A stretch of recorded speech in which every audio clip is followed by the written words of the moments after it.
하나님께서 이때 디모데후서를 주신 이유와 뜻이 있는 줄 믿습니다. 하나님의 시간표에 우연이라는 건 없습니다. 하나님의 지혜는 완전해서 다 계획이 있어요. 그래서 그분은 적당히 얻어 걸리는 것 없고요. 될 대로 되다가 잘 되고 이런 거 없습니다. 모든 것이 하나님의 완전하신 계획 아래 있다. 이것이 우리가 하나님 앞에 감사를 드릴 수 있는 근본적인 이유가 되겠죠. 할렐루야. 아멘. 주님은 그렇게 우리가 생각하지 못하는 우리의 시간표와 우리의 계획이 없는, 우리는 알 수 없는 상황 가운데서도 완전하게 당신이 말씀하신 하나님이십니다. 우리가 디모데후서를 이때에, 이 마지막 때에 이 사도 바울의 마지막 서신, 유언과 같은 이 편지를 나누게 하시는 주님의 뜻이 있겠구나. 저도 말씀을 준비하면서 너무 기대가 많이 되었어요. 요즘에 좀 저도 바쁜 시간들을 보내고 있잖아요. 잘 모르시죠? 제가 어떻게 사는지. 몰라도 그냥 바쁘겠다 이 생각은 들죠. 그렇습니다. 그런데 하나님이 디모데후서를 함께 나누라는 마음을 주시고 준비하면서 너무 기대가 됐어요. 이때 우리에게 무슨 말씀을 하실까? 우리가 주님의 이 놀라운 생명, 이 말씀은 생명이잖아요. 우리가 말씀으로 호흡하고 살잖아요. 말씀이 없이는 우리는 말라 죽지 않습니까? 할렐루야. 그런데 이 능력의 말씀이 우리를 살게 하시고 우리의 에너지가 되고 우리의 원천이 되는 이 말씀이 디모데후서를 통해서 어떻게 역사하실까 기대가 되었어요. 사도행전이 끝나고 새로 이렇게 시작하니까 기대가 되면 좋겠어요. 여러분들도 반응이 아직 처음이라 많지는 않지만 말씀 안에서 우리가 고민하고 주님 앞에 질문하고 또 울고 씨름하고 투정하는 일들이 너무 귀한 일이라 믿습니다. 디모데후서 1장 1절 하나님의 뜻으로 말미암아 그리스도 예수 안에 있는 생명의 약속대로 그리스도 예수의 사도된 바울은 하고 시작을 합니다. 이 디모데 전서 후서는 이제 디모데 전서가 이제 다 옥중 이제 감옥에서 있다가 죽기 전에 로마에서 쓴 편지들인데 이 디모데 에베소서, 빌립보서, 또 골로새서 이 편지들은 뭐죠? 편지죠. 편지인데 옥중서신이잖아요. 교회에 쓴 편지란 말이죠. 공동체, 교회 공동체에 쓴 편지고 디모데는 사랑하는 아들 디모데에게 썼단 말이에요. 공동체에 보내는 글과 개인에게 보내는 글은 다르잖아요. 근데 시작이 거의 똑같아요. 자기 사랑하는 아들이고 순원이고 영적인 아들, 내 참 아들이라고 디모데 전서는 참 아들 이렇게 표현했고, 그리고 여기는 사랑하는 아들 디모데 이렇게 썼는데 아들에게 쓰는 편지에 자신의 설명을 할 필요가 없잖아요. 내가 왜 사도가 됐는지, 하나님의 뜻으로 생명의 약속대로 그리스도 예수의 사도된 바울은 누가 이렇게 개인에게 장황하게 편지를 씁니까? 그렇죠? 사사로운 편지인데요. 개인적인 편지인데 편지의 형식이 공동체, 교회 에베소서 빌립보서에 보내는 형식과 별다른 차이가 없는 거예요. 공동체는 많은 사람들이 읽혀지는 편지이기 때문에 그들의 문안 인사와 이런 것들이 잘 갖춰져 있을 텐데 개인에게 보내는 편지임에도 바울은 이렇게 쓴 거예요. 그걸 보면서 바울이 하나님이 복음을 만나게 하시고 바울의 복음을 만나고 그냥 사랑하는 마음으로 겉면에 편지를 썼는데 이것들을 어떻게 사용하시는 것을 바울이 조금 본 거죠. 그 이전에 썼던 편지들이 에베소 교인들 보라고 편지를 써서 보냈고 고린도 교회들 보냈는데 이게 그냥 그 교회들만 본 것이 아니라 전달되고 연결되고 손으로 수기로 복사되어서 많은 지역의 복음의 능력으로 읽혀지는 것들을 지금처럼까지는 아니어도 알게 되었겠죠. 그래도 바울이 복음을 만나고 복음 안에 살기 시작한 지가 20-30년이 넘었는데요. 그 역사들을 보면서 내가 사사롭게 하는 행동 하나가 그 복음의 능력으로 한다면 그 사람에게 끝나지 않고 하나님 손에 붙들려서 이게 쓰임 받는구나, 들리는구나, 더 많은 사람들에게. 내가 디모데에게 쓰는 편지도 분명히 이거는 디모데가 혼자 읽고 찢어서 먹지 않을 거야. 이거는 분명히 흘러갈 거야 라는 것을 깨달은 거죠. 그래서 편지의 형식이 개인이지만 공동체에 보내는 것 같은, 에베소의 편지도 에베소에 보낸 것 같지만 온 열방에 적용해도 전혀 문제가 없잖아요. 할렐루야죠. 하나님의 이 말씀이 유대인들에게 준 말씀인 것 같지만 이게 수천 년이 흐르고 지금 우리에게 지구 반대편에 다른 문화권에서 다른 것을 먹으면서 다른 말을 쓰면서 살고 있는 우리에게 적용되어도 문제가 없잖아요. 하나님은 복음의 능력으로 살아가는 자들을 그냥 혼자 사사롭게 살아가도록 두시는 것이 아니라 쓰시는구나, 사용하시는구나 라는 것을 깨달을 수 있는 것입니다. 중요한 원리입니다. 복음의 놀라운 원리 중에 하나가 바로 이건 거예요. 그냥 내가 복음을 믿고 한 사람을 그냥 양육하고 전도하고 한다고 해서 그것으로 쉽게 끝나지 않아요. 생명이 있기 때문에. 복음에는 생명이 있습니다, 여러분. 복음은 우리의 영혼을 살립니다. 우리의 마음에 가문 것 같고 가무른 것 같은, 땅이 쩍쩍 갈라진 것 같은 어려운 마음에 생명수가 되는 물줄기가 바로 복음의 능력입니다. 하나님의 말씀입니다. 우리의 마음에 우울함이 있고 사망이 음침한 골짜기를 가는 것 같을 때 이 당신의 복음이 가득 담긴 하나님의 말씀이 우리의 삶에 빛을 비춰주시는 것입니다. 아멘이죠. 이걸 깨달아, 이 생명이 있기 때문에 그래요. 이 원리가 있기 때문에. 생명이 있는 것은, 생명이 있는 씨들이 있잖아요. 민들레 같은 거 힘이 하나도 없잖아요. 허름허름 하잖아요. 그냥 애기들이 후 불어도 날아가고, 바람만 조금 우리가 느낄 수 없는 바람이 부는지 어떤지를 민들레를 보고 알잖아요. 얼마나 힘이 없고 살랑살랑 거려요. 그런데 그것이 날아가서 땅에 떨어지면 꽃이 피고 열매가 되는 놀라운 역사가 나타나게 되는 거죠. 왜 그럴 수 있을까요? 그 안에 생명이 있기 때문에 그래요. 바울이 디모데에게 쓴 편지도 복음의 능력으로, 하나님의 사랑으로 사랑하는 영적인 아들 디모데를 섬기려고 했던 것이고, 그와 함께 주님 안에 교제하기 위했던 것이기 때문에 이것이 퍼질 수밖에 없고 드러날 수밖에 없는 것입니다. 퍼진다는 건 하나님이 드러내시는 것이죠. 복음을 가지고 우리가 주님 안에 순종하고 걸어가는 하나하나는요, 하나님이 그거를 그냥 두시지 않아요. 왜 그런 줄 아십니까? 복음의 속성 자체가 그래요. 복음은 감추어지지 않거든. 복음은 내가 한번 무엇을 하고 내 서랍에 넣어놓고 그렇게 할 수가 없어요. 이 능력이 너무 크고 놀랍고 위대해서 퍼질 수밖에 없습니다. 다른 사람에게 영향이 갈 수밖에 없어요. 우리가 4층에 계신 분들 안녕하세요. 네, 우리가 아직 멀티가 안 돼서 이제 화면을 볼 수는 없지만 보고 계시죠? 4층이 이제 잘 한 90% 이상 준비가 많이 되고 이제 구석구석 해야 되는데, 제가 최근에 하나님이 왜 이때 이 시기에 4층에 우리 학교와 교육관을 허락하셨는지를 한 가지 알았어요. 이유가 수백 가지 있을 텐데 그렇겠죠? 그 중에 하나를 알았던 게, 저는 여기 이제 계속 이 벙커에 오래 있잖아요.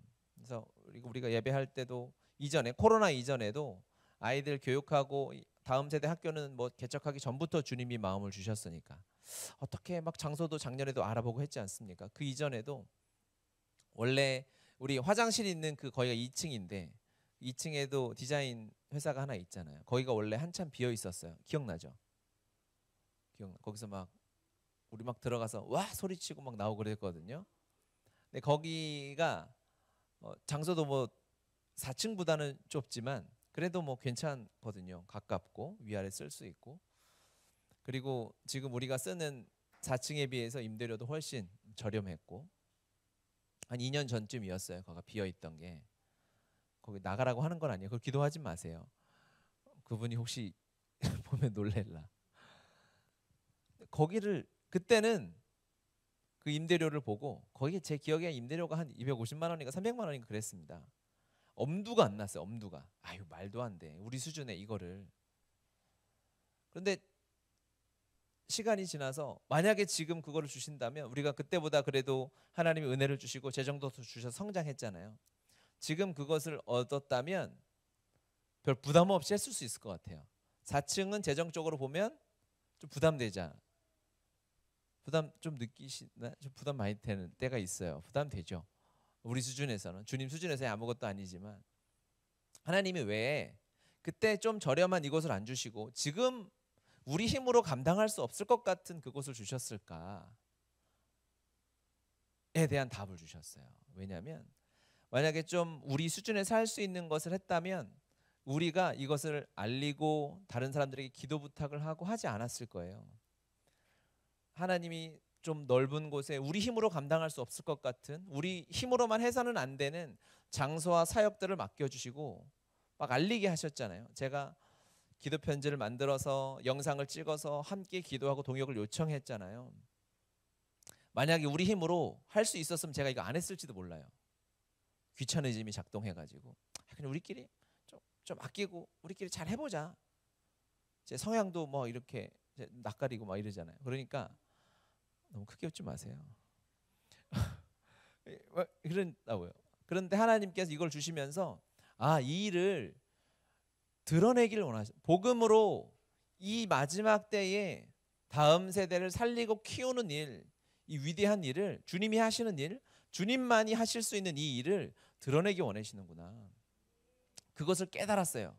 그 전에 이걸 주셨으면 안 했을 겁니다. 아마 그냥 우리끼리 힘내서 열심히 해보자, 으쌰 우리끼리 행복하겠죠, 감사하겠죠 했을 텐데 우리 힘으로 할 수 없는 일들을 주셔서 알리게 하시고 기도 부탁하게 하시고 하나님 이걸 준비하셨더라고요.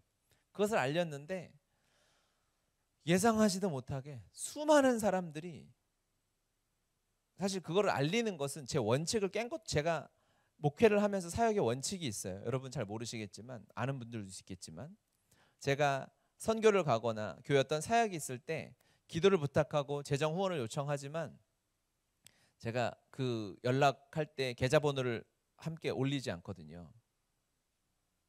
왜냐하면 우리 교회 헌금은 아무나 할 수 없다, 이 프라이드가 있어요. 헌금하고 싶으면 다시 연락을 해라. 그 하나님을 향한 그 마음, 그냥 그렇게 하는 게 싫은 거죠.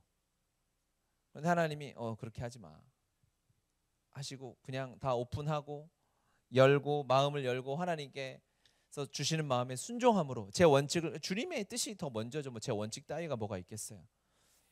했을 때 주변에 기도하는 수많은 사람들이 이 일에 감동하고 반응하고 해서 제가 우리 공동체 안에서만 할 수 있는 그 막 사역 작정서 이런 것도 막 보냈잖아요. 얼마나 부담되겠어요. 그렇죠? 자기네 교회에서도 이런 거 잘 안 할 텐데. 또 코로나 시기에 지금 교회 간 지도 지금 몇 달이라는 사람 많아요. 오랜만에 이런 거 보내요, 뭐 이런 사람도 많거든요. 그런데 거기다가 사역을 헌신해 달라, 재정 기도할 때 기도할 거냐 막 물어보고. 근데 그 헌신서를 낸 사람이 70명이 넘었어요. 신기한 일이죠. 그 중에 기도 안 하겠다고 한 사람 딱 한 명. 희한해요. 그럼 하질 말지. 한 명은 자기는 기도하시겠습니까? 아니요, 딱 한 명 있어요. 아마 수전증이 있지 않았을까, 저는 그렇게 생각을 해봅니다. 분명히 얘를 눌렀다고 생각하고 넘겼겠죠. 당연한 거니까. 아니요를 하고 제출하기는 쉽지 않거든요. 그리고 재정으로 함께 해주시는 분들은 뭐 말할 것도 없어요. 제가 얼얼해요. 막 눈물도 안 나올 만큼 그 1,000원, 10,000원 하나하나가 얼마나 귀한지 알거든요. 쉬운 게 아니거든요. 그 하나님이 그분에게, 그 지체에게 어떠한 마음과 감동을 주셨을까? 어떠한 일을 행하고 계실까? 어떻게 말씀하셨을까? 그거 쉽지 않거든요. 10,000원 낸 사람부터 많게는 수백만 원, 1,000만 원, 이 말도 안 되는 일들을 주님이 행하고 계시는 거예요. 주님이 이래서 드러내게 하셨구나. 드러내게 하신 것이 아니라 원래 드러날 수밖에 없구나. 복음으로 하는 일은요, 드러날 수밖에 없어요. 그래서 제가 오늘 말씀에 감동이 된 것은 우리가 하나님 앞에 순종함으로 우리가 감사 성전을 지어가고 있잖아요. 이것은요, 여러분, 그냥 우리가 맨날 불평하느니 감사나 몇 개 쓰자, 이 수준 아니에요. 착각하지 마십시오. 그 수준으로 끝날 일이 아닙니다. 여러분이 하나님 앞에 감사하다, 감사하다, 이것이 감사합니다, 저것이 감사합니다라고 고백하는 일은 하나님 이걸 그냥 두실 리가 없어요. 퍼지게 할 거예요. 드러나게 할 것입니다. 아멘. 그 확신이 너무 들었어요. 여러분 정말 잘하고 계신 거예요. 이번 주로 인해서 이제 2만 개가 돌파가 됐어요. 감사 제목. 조금 더 스포트를 내야 될 것 같긴 한데 그 하나하나를 하나님이 다 기억하신다니까요. 하나님 그거에 감동하신다니까요. 하나님이 그거에 저는 눈물을 흘리실 거라고 저는 믿어요. 우리 인생이 어떤데요? 우리의 마음이 어떤지 알잖아요. 작은 거 하나로 온 욕을 다 쏟아내고 불평하고 마음에서 살인하고 그게 우리 아니에요? 미워하고 따돌리고 이게 우리잖아요. 우리 잘 알잖아요. 내 마음을. 그런 내 마음에서 이 시궁창 같은 하수구 같은 내 마음에서 주님을 향한 감사가 하나씩 튀어나오기 시작하는 거예요. 이 놀라운 성령이 하시는 일이에요. 성령 많이 하실 수 있는 일입니다. 할렐루야.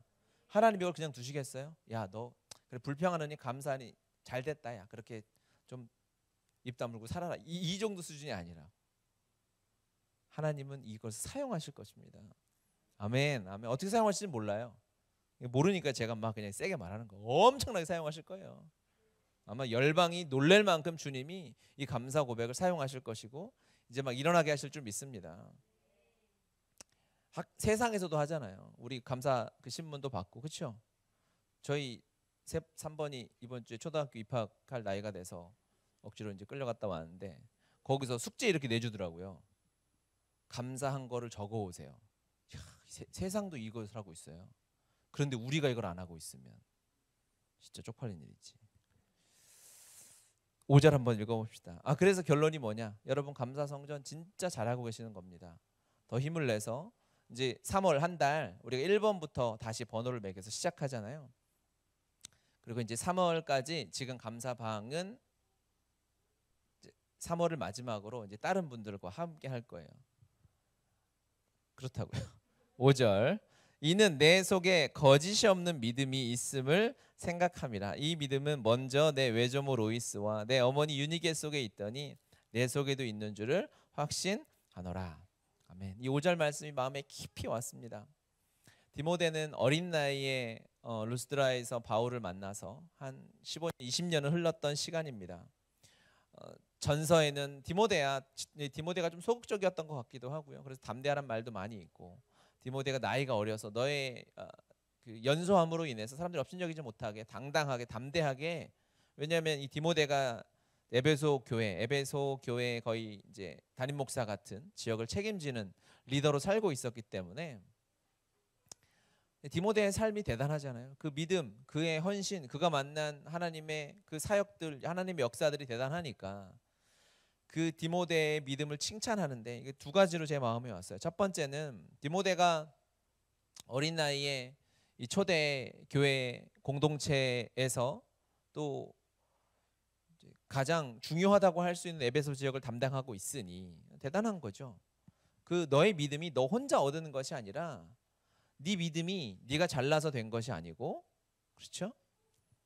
사도 순장인 나 바울과 그리고 너의 어머니, 믿음의 선배들, 믿음의 선진들, 믿음의 기성세대들을 통해서 너에게 흘러가는 것이야 라고 가르쳐주고 있는 것입니다.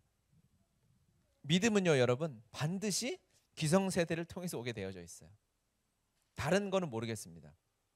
다른 거는 뭐 내가 돈을 버는 거는 땅 파서 벌 수도 있잖아요. 땅 파는데 석유 나오면 기성세대랑 상관없잖아요.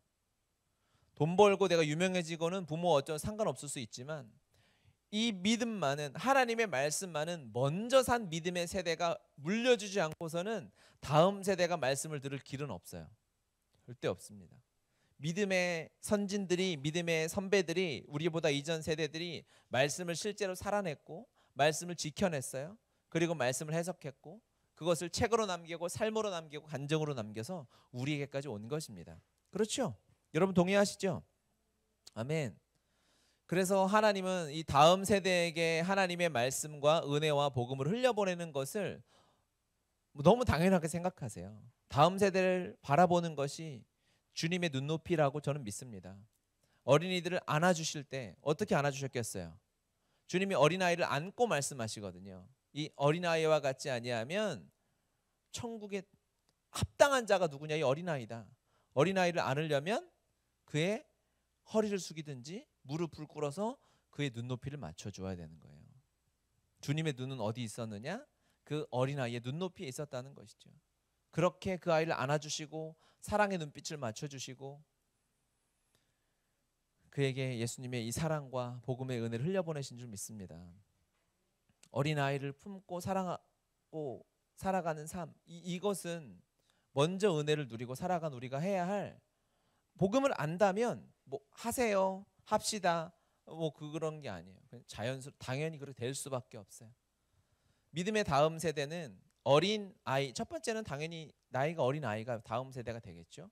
또 하나는 아직 주님의 은혜를, 내가 조금 더 먼저 은혜를 받은 거죠. 내가 더 크다 많다가 아니라 조금 더 먼저 하나님이 은혜로 불러주셔서 나이에 많고 적음이 상관없이 때를 하나님이 그렇게 부르셔서, 즉 나의 순원들, 교회에 처음 나오는 가족들, 이 지체들이 다 믿음의 다음 세대가 되는 것입니다. 그들을 품고 그들에게 눈높이를 맞추고 그들을 사랑해 주는 것은 하나님의 기쁨이고, 당연히 우리가 그 길에 서서 하나님의 사랑과 은혜를 흘려보내야 될 줄 믿습니다. 요즘에 뉴스에 여러 번 나왔던 것 중에 홍대의 한 치킨집 사장이 되게 유명하더라고요. 뉴스 보셨나요? 돈줄 나고 있는, 아세요? 혼줄 난다고 하는데 그 치킨집 사장님이 돈이 없어서 찾아온 그 형제에게 치킨을 그냥 준 거죠.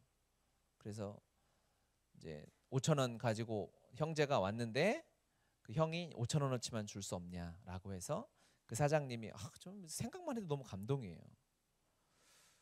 우리 그래서 식당을 할까 막 이 생각이, 지역까지는 안 오겠지. 5,000원어치만 줄 수 있냐 그랬더니 이 사장님이 그냥 앉으라고 해서 치킨을 그냥 튀겨주고, 치킨은 돈 내고 먹어도 감동인데 여러분 공짜로 먹어봐요. 지난번에 한번 먹어봤죠, 공짜로. 우리 성탄절 때. 그때 어땠어요? 기가 막 대구로 가고 싶죠. 막 고맙다고. 그러면서 동생에게는 아무 때나 찾아와라, 내가 얼마든지 주겠다. 그래서 동생은 한 두세 번 찾아와서 더 먹었다, 이렇게 인터뷰를 했는데, 이제 그 형이 쓴 편지가 이제 화제가 돼서 뉴스에 막 나왔습니다. 너무 감사했다. 그때 그게 감동이었고 나도 사장님처럼 나중에 커서 그런 사람이 되겠습니다, 라고 편지를 쓴 거예요. 그래서 그 사연이 나가고 이제 전국에서 막 그 집에 주문을 하는 거죠. 홍대에 있는데 막 포항에서, 대구에서, 제주도에서, 미국에서 거기 치킨 3마리만 튀겨놓으라고, 그리고 아무나 오면 좀 주라고, 돈 그냥 막 보내고, 너무 주문이 많아서 영업 정지 스스로, 다 튀길 수가 없어, 1시간씩 쉬고 막 이러는 거예요. 세상이 감동하는 거죠. 사랑이 흘러가는 길이 그렇습니다. 마냥 이 일들을요, 없는 사람, 가지지 못한 사람, 복은요 공기의 흐름, 지난 우리 계속 바람에 대해서 얘기했잖아요. 공기가 많은 곳에서 적은 곳으로 바람이 흘러가듯이, 우리가 어제도 일터 세미나 들으면서 우리가 어느 위치에 있는 A, B, C, D 이렇게 설명 다 못해요. 우린 다 A에 있어요. 하나님의 복도 많이 받았고요, 세상의 복도 많이 받았어요. 아멘이세요? 여러분, 하나님의 복을 받았다는 거는 동의 다 하시나요? 하셔야죠. 세상의 복도 마찬가지입니다. 너무 받은 게 많아요. 그 일이 감동이 돼서 사람들이 그 사람 혼쭐 내줘야 되겠다. 그 사람을 어떻게? 돈으로. 그래, 돈줄 내준다.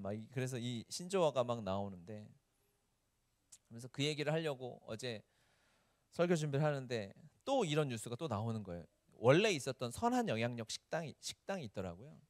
우리나라의 결식 아동 수가 여러분 몇 명인 줄 아십니까? 제가 어제 그 기사를 보고 뉴스를 검색하면서 너무너무 놀래고 막 가슴이 아팠어요. 하루에 한 끼를 제대로 먹지 못하는 결식 아동 수가 35만이 넘어요. 35만. 대한민국 세계 경제 7위 8위 한다는 대한민국에 4, 5천 원이 없어서 하루에 한 끼를 먹지 못해서, 그것을 국가에서 지원받는 아이들이, 그 아이들 카드가 있더만요. 그래서 그걸 정부에서 거기다 넣어주면 그걸 가지고 밥을 먹을 수 있는데, 어떤 데는 그 카드에 4천 원만 쓸 수 있게 넣어주고 한 끼에, 그래서 그걸 모아서 쓰고 막 이런다고 하더라고요.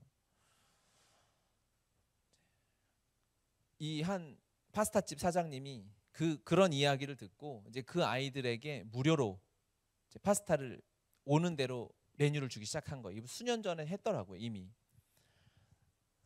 한 달에 자기도 이제 살아야 되니까 한 달에 100명 정도를 맥시멈으로 해가지고 아이들 주는데 아이들이 막 2시간씩 지하철을 타고 와서 거기서 밥을 먹고 가고 이런 일이 너무 많았다는 거예요.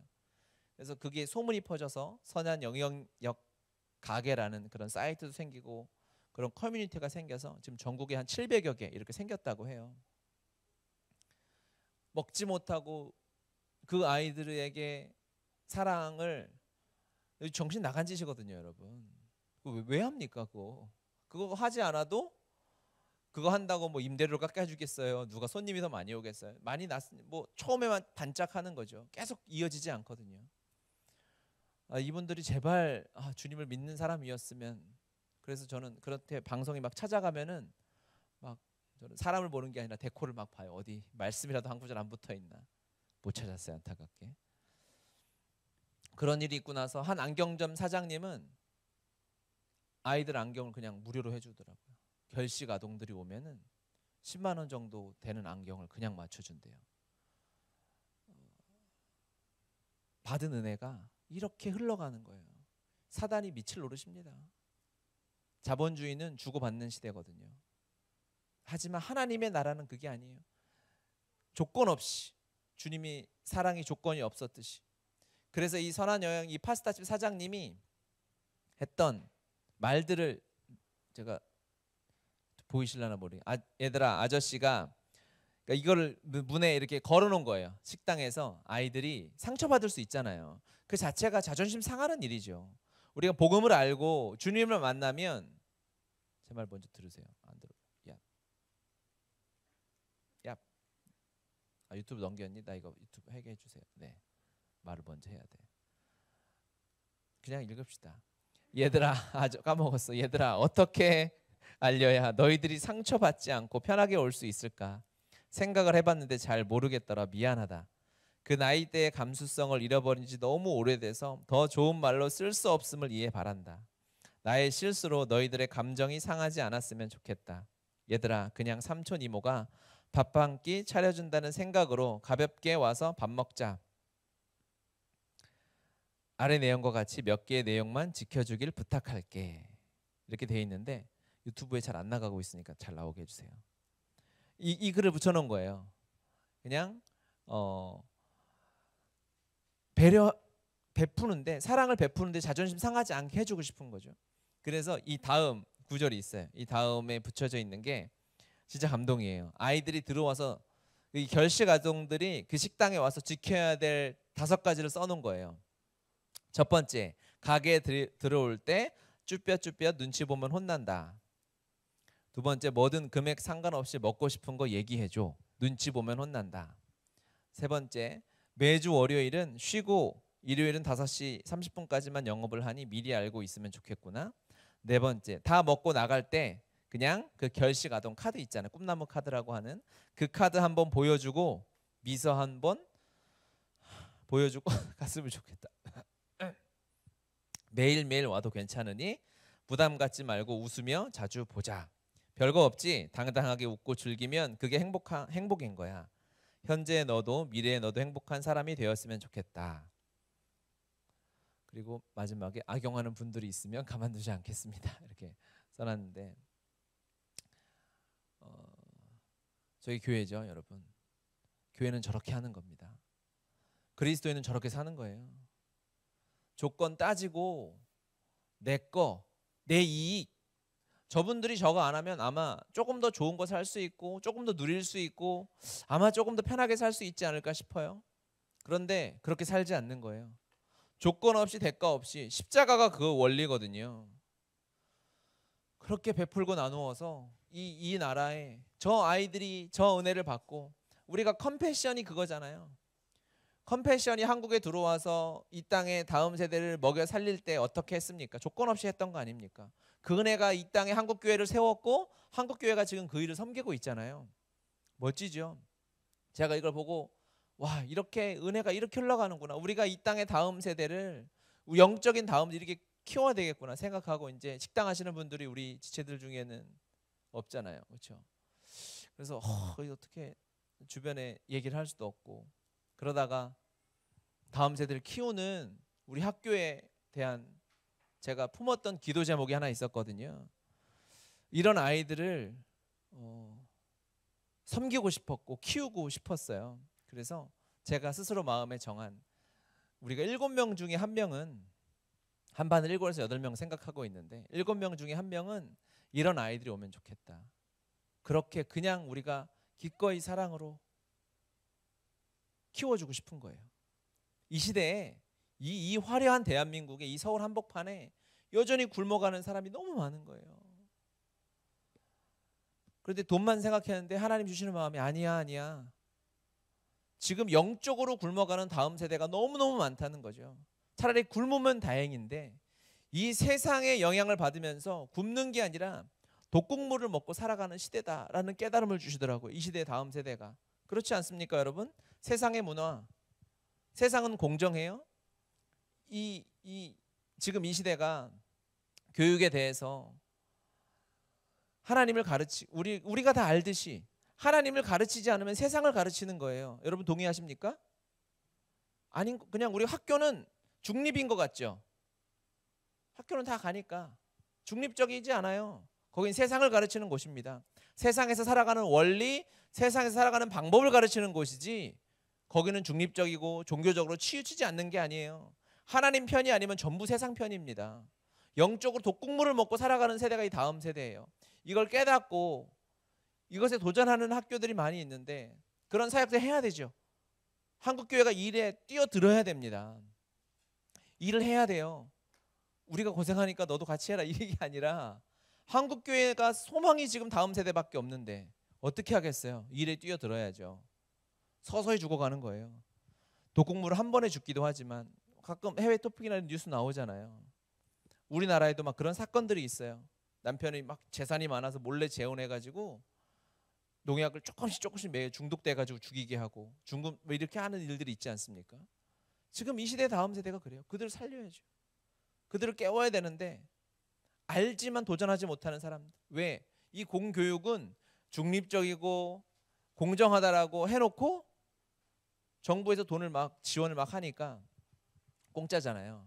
그러니까 대부분 아마 한 95% 이상은 다 그냥 당연하다라고 생각하는 큰 길이죠. 다 글로 갑니다.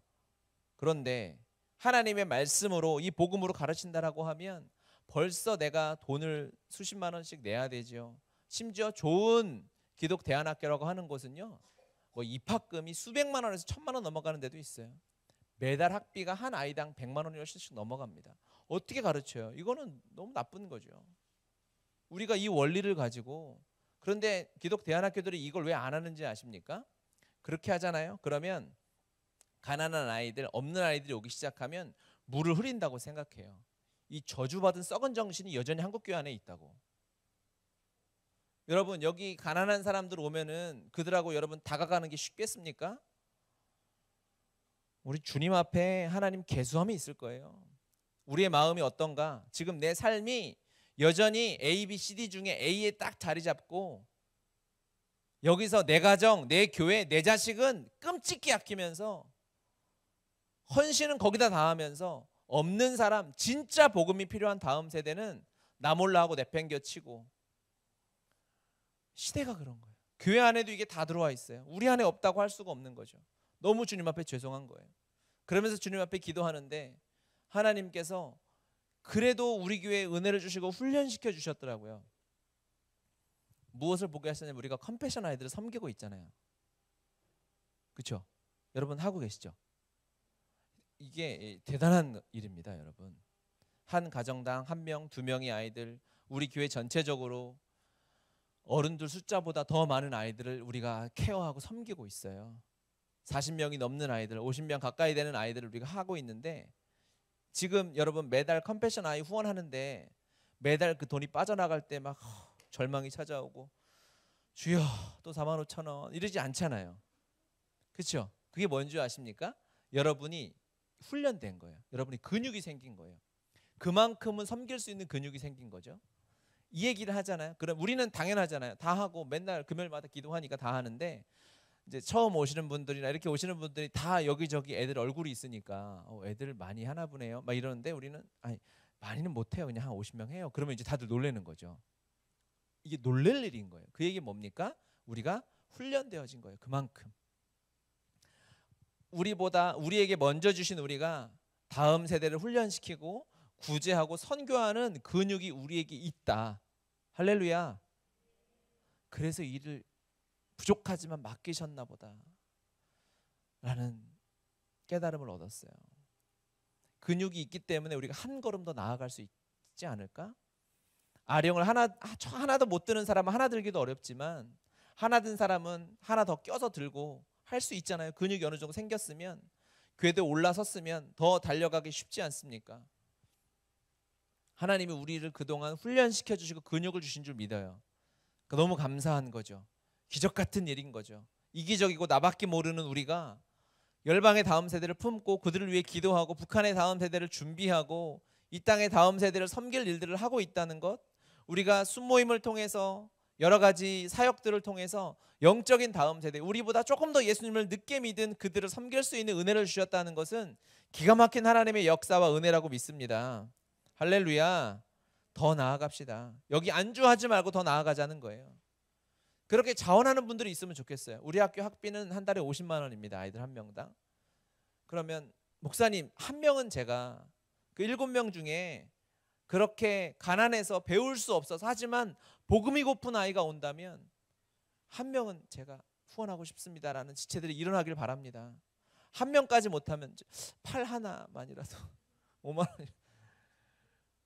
그러한 감동이 하나님의 은혜가 우리 안에 있는 줄 믿습니다. 그 마음으로 여러분 하고 있죠. 이미 감사해요. 잘하고 있습니다. 박수. 제가 진짜 90도 감사 인사를 드리고, 제가 여러분이 헌신하고 동역하고 하는 모습을 보면서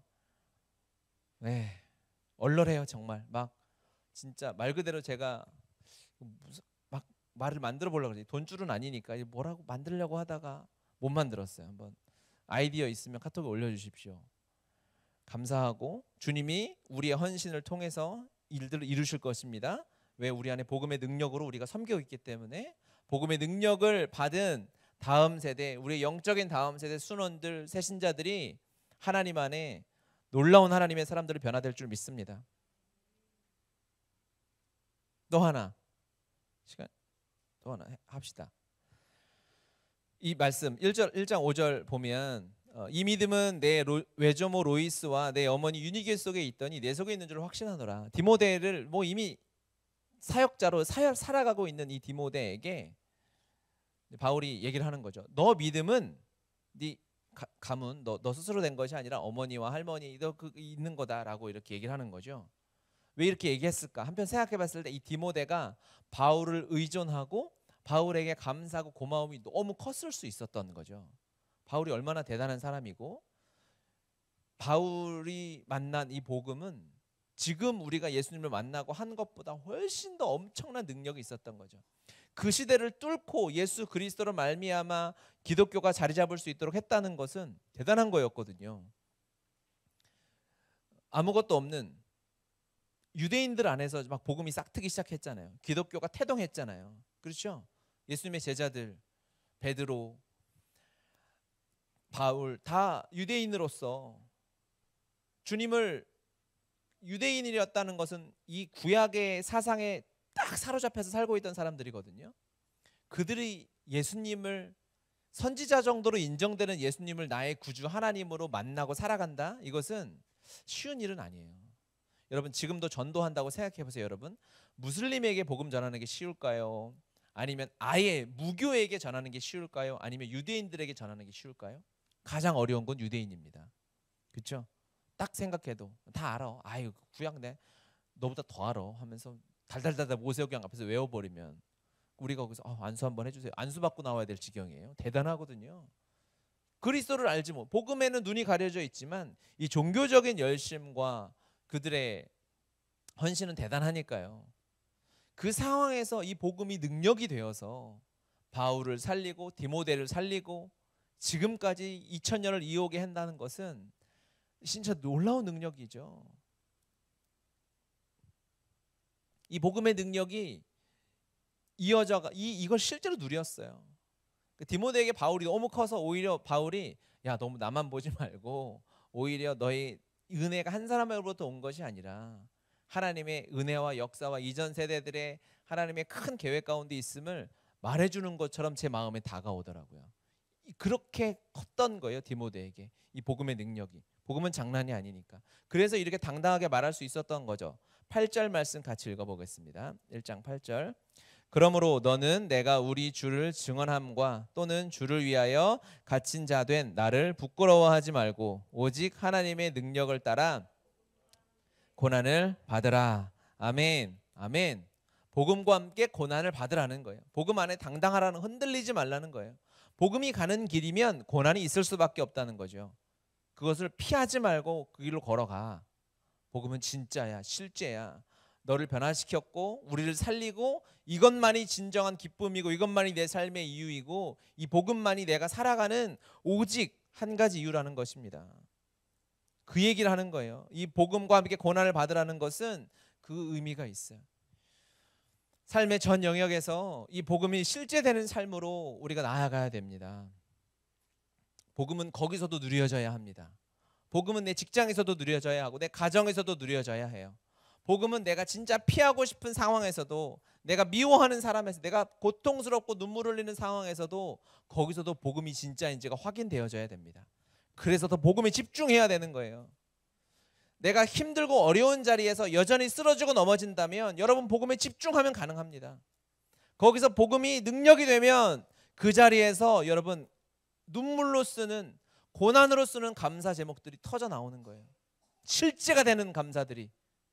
어떻게? 복음에 집중하는 거죠.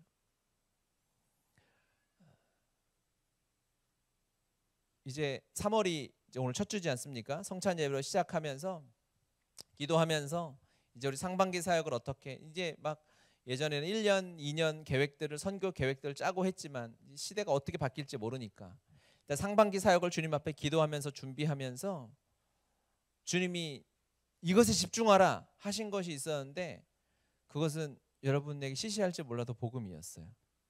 시시해도 죄송해요. 복음밖에 없어서. 오늘부터 이제 어성경 시작하죠.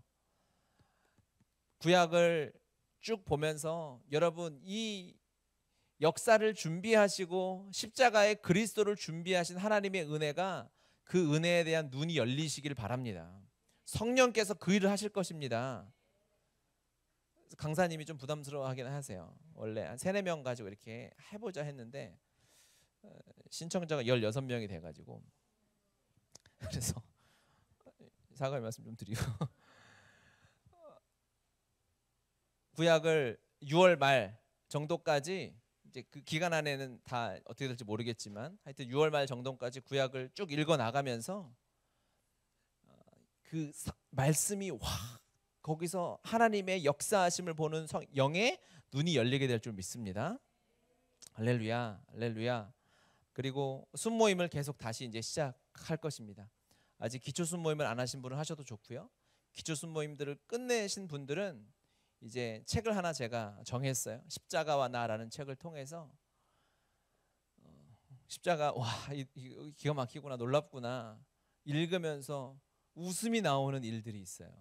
그 일들을 우리가 또 순모임을 통해서 복음에 집중할 것입니다. 그렇게 여러분 6월까지 소그룹으로 공동체에서 교회에서 예배하면서 또 개인적으로 말씀을 묵상하면서 복음에 집중하시고 6월 마지막 주에 복음 순장학교를 하려고 합니다. 4주 동안 하셨던 분들 또 많이 있고 또 하셔야 될 분들도 있지만 이번에 웬만하면 다 하면 좋겠다. 토요일 날 4주간 할 텐데 뭐 시간도 있고 이렇게 막 일정이 있지만 지금부터 기도하면서 준비해서 다시 십자가 앞에 서는 시간, 이 복음의 놀라운 영광, 역사에 하나만 남는 사건이 있다면 이 십자가일 수밖에 없는 이 사건, 이것이 나에게 어떤 의미인지 다시 한번 확인하는 시간이 되었으면 좋겠다 라는 마음을 주셔서 사역을 준비하고 있어요. 나와 함께 연합하여 복음이 실제가 되게 하신 그 엄청난 십자가의 은혜가 우리의 삶에 흐르고 있음을 여러분 보게 되실 줄 믿습니다. 그 은혜로 달려갔으면 좋겠습니다. 하나님이 그 은혜로 초대하시는 줄 믿습니다. 우리는 이제 올해는 감사의 성전을 지어가고 있습니다. 2달 동안 여러분 수고하셨습니다. 승리하셨습니다. 잘하셨습니다. 그리고 눈에 보이는 다음 세대를 향한 성전, 교육관과 GNS 다음 복음의 세대 학교를 하나님이 지어내셨습니다. 이제 그 안에 무엇을 채울까? 복음의 영광과 능력과 축복으로 가득 채우시는 하나님의 그림이 보이는 거예요. 그 은혜를 누리면 이제 주님이 드러내실 겁니다. 준비해야 됩니다. 주님이 일하실 거예요. 드러내실 거예요. 어떻게 풍성하게 하신 하나님의 은혜를 오게 될지는 여러 가지 생각은 해보지만 잘 알지 못하겠어요. 하지만 그 은혜가 흘러넘치게 됩니다. 하나님의 은혜가 흐르게 됩니다. 여러분 기대하십시오. 그릇을 준비하십시오. 하나님의 큰 은혜와 풍성한 응답과 기적이 쏟아질 것이에요. 그거를 다 담고 그것들을 나눌 준비를 해 나가는 이러한 시간들이 우리의 삶에 있기를 예수님의 이름으로 축복합니다. 아멘. 우리 같이 기도합시다. 오늘 성찬주일입니다. 하나님의 은혜를 기억하면서 십자가의 은혜로 대속의 은혜로 오늘도 우리를 살게 하시고 예배 가운데 인도하신 하나님, 예배를 통해서 하나님의 은혜를 누리게 하시고 이제 말씀을 따라 우리에게 주신 은혜가 이전 세대에 완성되어진 그 하나님의 사랑과 은혜가 흘러왔기에 우리도 그것을 흘려보내는 자, 살아내는 자 되게 해달라고, 또한 성찬을 준비하며 하나님 다시 내 안에 사시는 예수 그리스도 이 십자가의 은혜를 누리며 나아가는 시간 되도록 우리 주여 삼창하시고 함께 기도하며 나아갑시다.